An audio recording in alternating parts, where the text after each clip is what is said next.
नमस्कार, मैं जितेंद्र जैन और आप देख रहे हैं खबर समय जगत। आइए नजर डालते हैं आज की कुछ ताजा तरीन खबरों पर।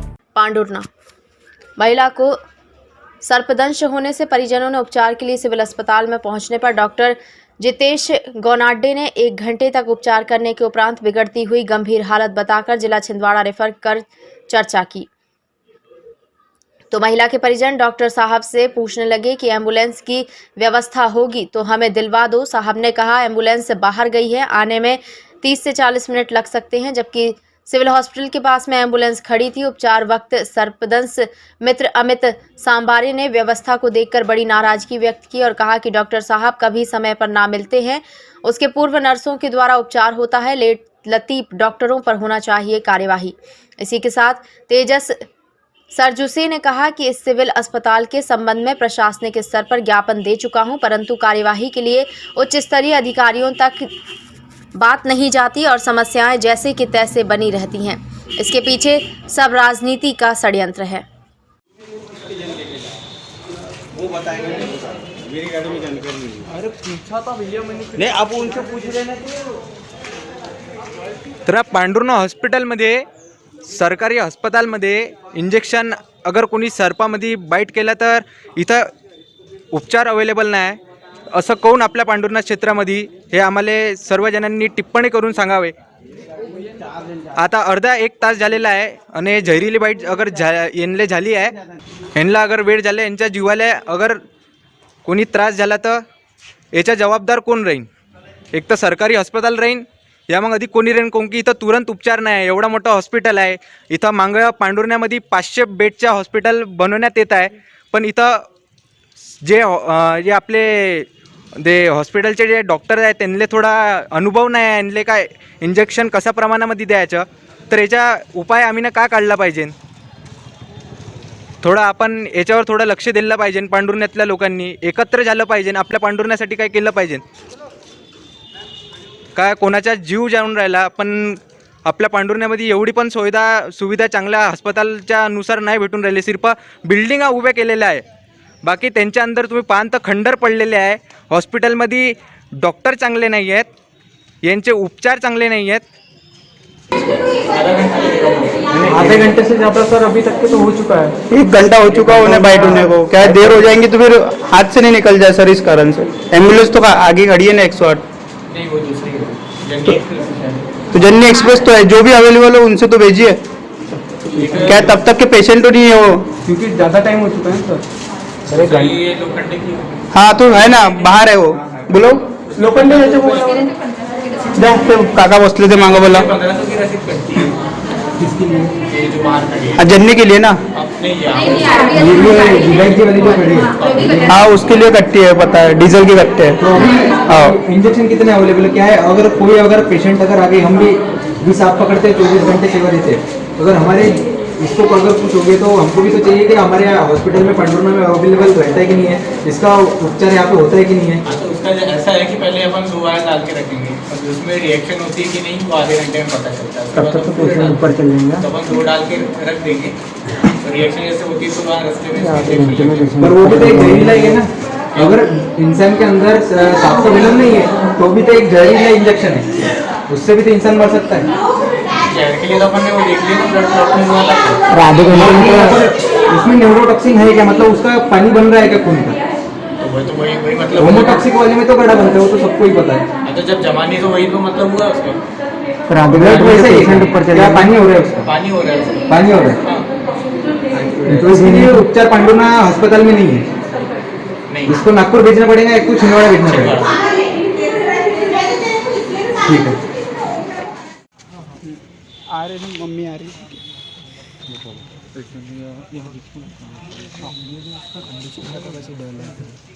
चप्पल काढून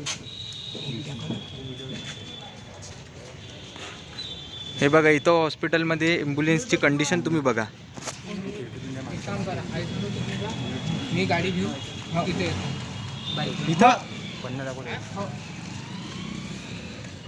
इथं ये ॲम्ब्युलन्समध्ये एम्बुलेंस सिर्फ ना आराममध्ये झोपायची व्यवस्था आहे, ना आराममध्ये जेवायची व्यवस्था आहे। पूर्ण ॲम्ब्युलन्स दाखव। Government of Madhya Pradesh ambulance. यहाँ पे सबसे बड़ी बात यह है कि यहाँ पे एंटीस्नेक्वेनम जो इंजेक्शन है वो यहाँ पे उपलब्ध नहीं रहता।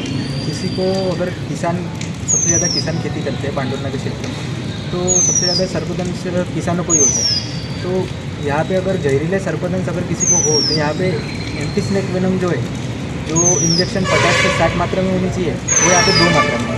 मुझे ये बताइए, आपने वो जो महिलाएं की पेशेंट उस समय डॉक्टर नज़ारे थे क्या, उपस्थित थे? नहीं, डॉक्टर 10 मिनट में है। 10 मिनट यहाँ पे डॉक्टर नहीं थे, नर्स थे, उन्होंने ब्लड टेस्ट किए और डॉक्टर 10 मिनट में। में पहले नर्स ने उपचार किया। हाँ, नर्स।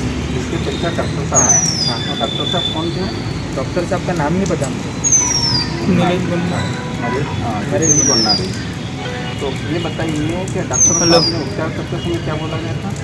डॉक्टर साहब ने उपचार करते समय ये बोला गया था कि हमने उनको पूछा कि सांप ने काटा है तो ब्लड में उनके बॉडी में क्या इफेक्ट हो रहा है, तो उन्होंने बोला कि सांप का मतलब खून का गड़ा नहीं बन रहा है बोले। तो जब हमने उनको पूछा तो खून का गड़ा नहीं बन रहा है तो इसमें मतलब कौन सा जहर हो सकता है, किस जहर का प्रवेश हो सकता है, तब जाके गड़ा नहीं सिविल हॉस्पिटल में उनका उपचार हो सकता है, हो सकता है कि बाहर भेजने का उन्होंने प्लान बनाया। क्या बनाया उन्होंने? इंडिया का बनाया? सबसे पहली बात, अगर यहाँ पे अगर अस्पताल में सर्पदंश की घटना अगर होती है या अगर दुरुस्त होती है तो नागपुर रेफर का कोई मामला नहीं आता। अगर पांडुरना में कोई सर्पदंश की घटना अगर यहाँ पे दुरुस्त होती है वो महिला को उपचार यहाँ मिला है क्या, अदरवाइज? नहीं, नागपुर रेफर किया उन्होंने नागपुर रेफर किया। नहीं, नागपुर बोले छिंदवाड़ा रेफर किया। छिंदवाड़ा रेफर किया। तो रेफर कौन सी सेवा से किया उन्होंने? निजी सेवा से जाना पड़ा है कि अपने सिविल हॉस्पिटल की गाड़ी ली? नहीं, जो 108 एम्बुलेंस रहती है, हाँ। दीनदयाल, वो वाली एम्बुलेंस से किया गया। तो हमने जब उनको बोला कि एम्बुलेंस आप है क्या करके, एम्बुलेंस यहाँ पे अवेलेबल है क्या करके, तो वो बोले 30 मिनट में आएंगे बोले। तो जब हमने वीडियो बनाना चालू किया तब 10 मिनट के अंदर यहाँ पे एम्बुलेंस पहुँच गई थी। तो एम्बुलेंस का परिजनों को वो राशि देनी पड़ी कि सिविल हॉस्पिटल वालों ने देने का वादा? नहीं, तो एम्बुलेंस जो सिविल अस्पताल की 108 एम्बुलेंस थी वो आ गई थी ना 10 मिनट के अंदर, जब हमने वीडियो बनाना चालू किया। जो जतन जी उल्टे ने जो एम्बुलेंस दी है, जो सेवाएं दी है, उसमें 1500 रुपये चार्ज बोलते। ऐसा क्यों कर रहे थे? वो इतनी जानकारी हमको नहीं है।